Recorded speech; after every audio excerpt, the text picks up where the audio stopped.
घरगुती भांडणातून जावयाची सासू सासऱ्याला मारहाण, मारहाणीत सासूचा मृत्यू तर सासरा जखमी, आरोपी फरार. घटनास्थळी साक्री पोलीस दाखल. कावठे शिवारातील घटना. जखमींना धुळे जिल्हा रुग्णालयात दाखल करण्यात आले आहे. आरोपीचा शोध सुरू आहे. सविस्तर वृत्त असे की जयश्री कैलास सोनवणे राहणार दिघावे हे मजुरीसाठी कावठे शिवारातील खडीक्रेशरजवळ आले होते. दैनंदिन मजुरी करून आपले उदरनिर्वाह करीत असताना जयश्री सोनवणे हिचा पती नेहमी संशय घेत होता व सतत भांडण करीत होता. याबाबत जयश्री सोनवणेंनी आपल्या आईवडिलांना सांगितले व आज सकाळी कावठे शिवारात बोलवले असता जावयासोबत शाब्दिक वाद सुरू झाला. वाद सुरू असताना जावयाने लाकडी दांडक्याने सासऱ्यांच्या डोक्यावर व पायावर मारले.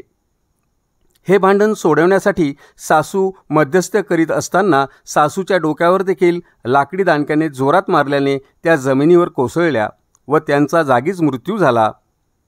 जावई कैलास सुरेश सोनवणे हा तेथून पळून गेला. शेतातील स्थानिक नागरिकांच्या मदतीने सासू सासऱ्यांना साक्री ग्रामीण रुग्णालयात दाखल करण्यात आले होते. डॉक्टरांनी सासूला मयत घोषित केले व सासऱ्याला पुढील उपचारासाठी धुळे जिल्हा रुग्णालयात पाठवण्यात आले आहे. सदर घटनेबाबत पोलीस पाटील यांनी साक्री पोलीस स्टेशनला कळविले असता उपविभागीय पोलीस अधिकारी संजय बांबळे सह सहाय्यक पोलीस निरीक्षक अनिल बागुल यांच्यासह पोलीस कर्मचारी घटनास्थळी दाखल झाले असता सर्व माहिती जाणून घेतली व आरोपीचा शोध घेण्यासाठी पथक पाठविण्यात आले आहे. सदर घटनेबाबत साक्री पोलिसात आरोपीवर 103 प्रमाणे गुन्हा दाखल करण्यात आला आहे. पुढील तपास सुरू आहे. मीडिया लाईव्हसाठी रफिक शेख साक्री, धुळे.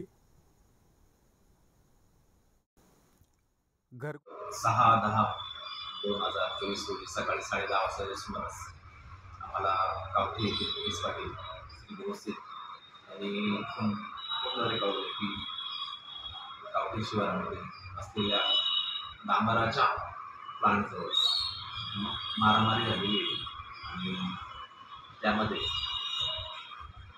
जयश्री कैलास सोनवणे मारामारी झालेली असं कळवले.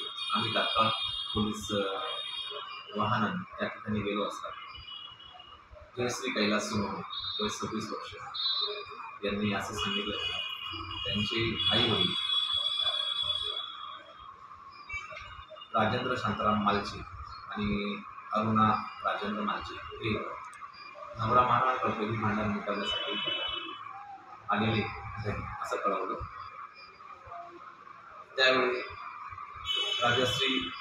जयश्री कैलास सोनवणे यांनी असं सांगितलं की भांडण मिटवत असताना तिचे पती कैलास सोनवणे यांनी त्यांच्या आईच्या आणि वडिलांना डोक्यामध्ये लाकडी दांडक्याने मारहाण केली. त्याच्यामध्ये वडील गंभीर जखमी झाले आणि आई देखील गंभीर जखमी झाली. त्यांना दवाखान्यात तात्काळ बोलावण्यात आलं.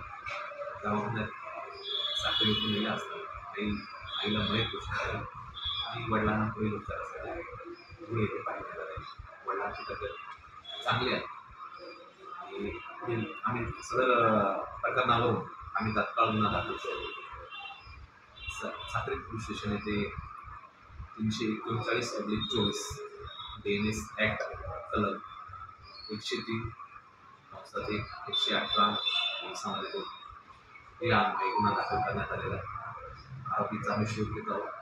आरोपी हे त्याचे पती आहे. त्याचा आम्ही शोध घेत आहोत.